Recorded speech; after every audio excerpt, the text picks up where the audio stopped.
साथियों, स्वागत है आप सभी का आरबीएससी हिंदी ज्ञान के इस भाग में। आज हम हिंदी साहित्य के अंतर्गत कवियों के उपनामों का अध्ययन करेंगे, जो इस प्रकार हैं। हिंदी का टेनीसन बाबू जगन्नाथ दास रत्नाकर को कहा जाता है। आधुनिक काल का पद्माकर बाबू जगन्नाथ दास रत्नाकर को कहा जाता है। हिंदी का मल्लीनाथ राजा लक्ष्मण सिंह को कहा जाता है। छोटे निराला जानकी वल्लभ शास्त्री को कहा जाता है। हिंदी का इलियट अज्ञे जी को कहा जाता है।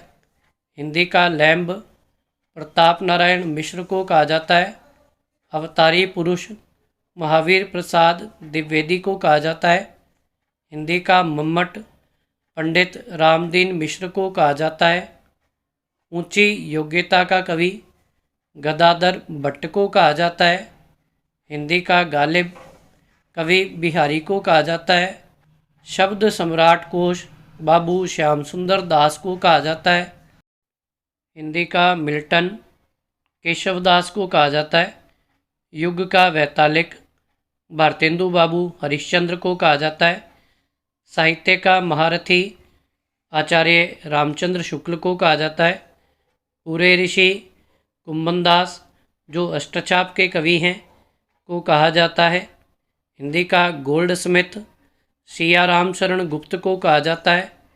हिंदी का लघु प्रसाद जगदीश चंद्र माथुर को कहा जाता है। बिहार का महावीर प्रसाद द्विवेदी आचार्य शिव पूजन सहाय को कहा जाता है। आधुनिक रसखान श्री अब्दुल रशीद को कहा जाता है। आधुनिक रहीम मिर्ज़ा नासिर हसन को कहा जाता है। आशा करता हूँ कि कवियों के ये उपनाम आप सभी को भलीभांति समझ में आए होंगे। इस प्रकार की महत्वपूर्ण वीडियोस को प्राप्त करने के लिए अतिशीघ्र हमारे चैनल को सब्सक्राइब करें तथा बेल आइकन को दबाएं, ताकि भविष्य में आने वाले सभी वीडियोस आपको अतिशीघ्र प्राप्त हो सके। धन्यवाद।